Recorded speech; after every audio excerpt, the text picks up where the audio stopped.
Hello friends, स्वागत है आप सभी का आपके अपने यूट्यूब चैनल हिंदी पॉइंट में। और कैसे हैं आप लोग? उम्मीद करती हूँ बहुत अच्छे होंगे और अपनी परीक्षाओं की तैयारी बहुत अच्छी तरीके से कर रहे होंगे।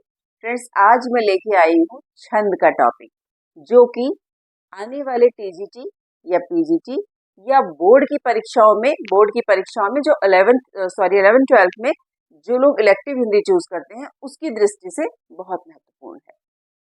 कहने का मतलब ये है कि आप कोई भी एग्जाम दे रहे हैं उसकी दृष्टि से ये टॉपिक ऐसा है जिसमें से 3-4 नंबर के प्रश्न आते ही आते हैं। तो फ्रेंड्स, जो लोग चैनल पे नए हैं चैनल को लाइक कर ले, सब्सक्राइब कर ले और बेल आइकन को प्रेस करना बिल्कुल भी ना भूलें। चलिए शुरू करते हैं। छंद। छंद किसी रचना, काव्य या पंक्ति में जब गति, यति, तुक और चरण का विधान होता है तो उसे छंद कहते हैं। छंद शास्त्र का उल्लेख सबसे पहले हमें मिलता है ऋग्वेद में। ऐसा प्रश्न आ सकता है कि सबसे पहले उल्लेख कहाँ मिलता है, तो ये आपको पता होना चाहिए। सबसे पहला उल्लेख मिलता है ऋग्वेद में और इसके जो प्रणेता थे वो ऋषि पिंगल थे, इसलिए इसे पिंगल शास्त्र भी कहा जाता है। छंद जो है वो काव्य को संगीतात्मकता प्रदान करते हैं और उसे सुंदर बनाते हैं। तो फ्रेंड्स, काव्य के बारे में छंद के बारे में आपने जाना कि छंद किसे कहते हैं। चलिए अब जानते हैं छंद के विषय में संपूर्ण जानकारी कि उसके अंग क्या हैं या उसके प्रकार क्या है, या किस तरीके से हम छंद के प्रश्न को सॉल्व करें अगर वो एग्जाम में आ जाए। तो चलिए देरी किस बात की, देखते हैं बोर्ड पे मैंने किस तरीके से आपको समझाने का प्रयास किया है। देखिए यहाँ मैंने लिखे हैं छंद के अंग। अब छंद के अंग कितने लिखे हैं? मैंने लिखे हैं यहाँ पे वर्ण, मात्रा, गति, यति, तुक, चरण और गण। इन सबका होना जो है बहुत जरूरी है। ये छंद के अंग होते हैं। सबसे पहले देखा जाए वर्ण। वर्ण क्या है? वर्ण अक्षर है या क ख ग जो भी होते हैं, जितने वर्ण हैं उनके बारे में यहाँ बात की जा रही है, उन वर्णों की बात हो रही है। तो ये वर्ण क ख ग की यहाँ पे बात हो रही है। मात्रा, मात्रा इसमें दो तरीके की, लघु और दीर्घ, जिसे ह्रस्व और दीर्घ भी कहते हैं, उन मात्राओं की बात है। गति किसे कहते हैं? जब हम किसी काव्य को पढ़ते हैं तो जो पढ़ने का जो प्रवाह है, जो गति है, उसकी बात यहाँ पे की जा रही है। अब यति क्या होता है? यति जब किसी काव्य रचना को पढ़ते हुए हम थोड़े से टाइम के लिए रुकते हैं, यानी जो अल्प विराम है उसको यति कहते हैं। जैसे यहाँ पे मैंने एक उदाहरण भी लिखा है, तो यहाँ देखिए, रखिए के बाद यहाँ अल्प विराम, ये कॉमा लगा हुआ है, तो इसको हम यति बोलते हैं, अल्प विराम को। फिर है तुक। तुक क्या है? तुक यानी किसी रचना में जब लास्ट के जो शब्द हैं वो समान होते हैं तो उसे तुक कहते हैं।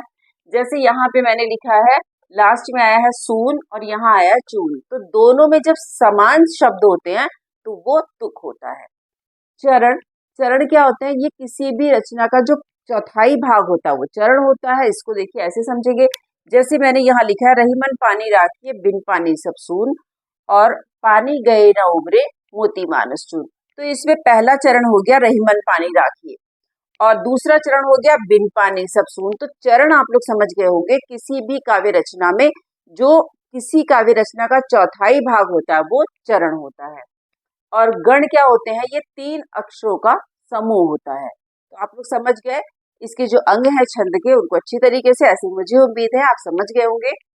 अब देखिए छंद के भेदों को हम लोग देख लेंगे कि छंद के भेद कौन कौन से हैं। तो एक होते हैं मात्रिक छंद, दूसरे वार्णिक छंद और तीसरा मुक्तक छंद। अब परीक्षा की दृष्टि से या किसी भी प्रतियोगी परीक्षा, इससे हम सोचे कि ज्यादा महत्वपूर्ण क्या है या ज्यादा प्रश्न किससे पूछे जाते हैं, तो वो पूछे जाते हैं मात्रिक छंदों से। मात्रिक छंदों से बहुत ज्यादा प्रश्न पूछे जाते हैं। ज्यादातर मतलब 99% अगर मैं कहूँ तो ज्यादा प्रश्न इसी में से पूछे जाते हैं। मात्रिक छंद से मैंने यहाँ पे लिख भी दिया है, 99% प्रश्न जो है वो इसी में से आते हैं। बहुत कम प्रश्न की संभावना होती है कि वो दूसरे वार्णिक या मुक्तक से हैं, मतलब वो ना के बराबर आते हैं। ज्यादा प्रश्नों की जो संख्या है वो मात्रिक से होती है, इसलिए मैंने यहाँ लिख दिया कि 99% यहीं से आते हैं। अब जो छंद के भेद है, मैंने बताया 3 भेद हैं। अब इसमें हम देखेंगे मात्रिक छंदों के भेद कितने हैं। देखिए मात्रिक छंदों के 3 भेद हैं। पहला है सममात्रिक, दूसरा है अर्धमात्रिक, तीसरा है विषम मात्रिक। सममात्रिक मतलब जिसमें समान मात्राएं होती हैं, और अर्धसम जिसमें आधी समान होती हैं आधी विषम होती हैं, और विषम मात्रिक जिसमें सब मात्राएं विषम होती हैं। यह आपको क्लियर हुआ। चलिए अब देखेंगे सममात्रिक छंद किसे कहते हैं। सममात्रिक छंद जैसे मैंने बता दिया जिससे सभी मात्राएं समान होती हैं, इसके भेद हम देखेंगे। देखिए इसमें चौपाई, रोला, गीतिका और हरिगीतिका आते हैं। क्योंकि मैंने बोला सममात्रिक मतलब इसमें समान मात्राएं आती हैं। कैसे आती है देखिए, चौपाई में 16 मात्राएं आती हैं, देखो समान है। 24 मात्राएं रोला की हो गई, ये भी समान हो गई। गीतिका में 26 मात्राएं और हरिगीतिका में 28। कहने का भाव ये है, कभी भी जब समान मात्राओं की गणना आए किसी रचना को पढ़ के, एग्जाम में आपको दे दी कोई रचना और आपसे पूछा गया कौन सा छंद है, तो आप बिना डाउट के अगर सम संख्याएं आ रही हैं तो वो आपका सममात्रिक छंद है। उसके बाद देखेंगे अर्धसममात्रिक छंद क्या है। अर्धसममात्रिक छंद में क्या होता है, जिसमें आधी मात्राएं सम होती हैं और आधी मात्राएं विषम होती हैं। इसके अंतर्गत आते हैं दोहा, सोरठा, बरवे और उल्लाला। अब दोहे में बड़ा कंफ्यूजन रहता है और सोरठे में बड़ा कंफ्यूजन रहता है कि कितनी कितनी मात्राएं की इसमें बात हो रही है। हम लोग बड़े कंफ्यूज होते हैं कि पहले 13 होती हैं या 11 होती हैं, सोरठे में कितनी मात्राएं होती हैं। तो उसके लिए मैं आपको यहाँ बताना चाहूंगी फ्रेंड्स कि दोहे में पहले और तीसरे चरण में 13 मात्राएं होती हैं और दूसरे और चौथे चरण में 11 मात्राएं होती हैं। सोरठे में पहले और तीसरे चरण में 11 मात्राएं और दूसरे और चौथे चरण में 13 मात्राएं। तो यहाँ पे इसको समझने के लिए ट्रिक से भी आप समझ सकते हैं कि जैसे मैंने बोला दोहा छोटा शब्द है, सोरठा बड़ा शब्द है, तो जो छोटा वाला है दोहा तो उसमें आप शुरुआत करेंगे 13 से शुरू, क्योंकि शब्द छोटा है लेकिन शुरुआत 13 से हो रही है।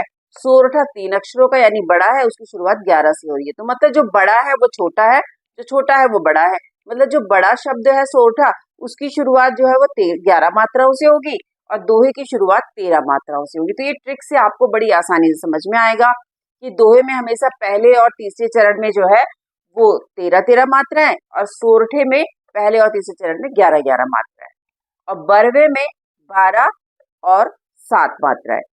पहले और तीसरे चरण में 12 मात्राएं और दूसरे और चौथे में 7 मात्राएं। उल्लाला में पहले और तीसरे में 15 मात्राएं और दूसरे और चौथे में 13 मात्राएं। अब विषम मात्रिक छंद क्या होते हैं।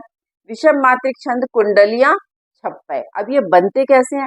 कुंडलियां बनता है दोहा प्लस रोला को मिला करके कुंडलिया बनता है और छप्पय जो है रोला और उल्लाला को मिला करके छप्पय बनता है। मुझे उम्मीद है ये आपको बहुत अच्छी तरीके से क्लियर होगा। थोड़ा सा आप इसको 2-3 बार रिपीट करके देखेंगे तो मुझे उम्मीद है बिल्कुल ही कॉन्सेप्ट आपको क्लियर हो जाएगा। चलिए अब देखते हैं यहाँ पे मैंने क्या लिखा है। अब मात्रा की हम पहचान कैसे करें। देखिए जो लघु होती है, लघु का जो साइन है वो एक, जो इंग्लिश में एक बनता है सीधी खड़ी लाइन, वो एक की मात्रा होती है और जो इंग्लिश में एस का साइन है वो दीर्घ मात्रा होती है। जैसे मैंने लिख भी दिया। अब यहाँ मैंने एक उदाहरण लिखा है, रहीमन पानी राखिए बिन पानी सब सून। इसमें मात्राओं की गणना कैसे करेंगे। देखिए पहले तो हम ये जानेंगे ह्रस्व और दीर्घ स्वर क्या है, उसी से हम मात्राओं को लगा पाएंगे या हम गणना कर पाएंगे जब भी एग्जाम में हमें छंद से संबंधित कोई प्रश्न आएगा। देखिए ह्रस्व, लघु या ह्रस्व स्वर कौन से होते हैं। अ, ई, उ, री, जिसमें उच्चारण में कम समय लगे तो वो हमारे ह्रस्व स्वर होते हैं।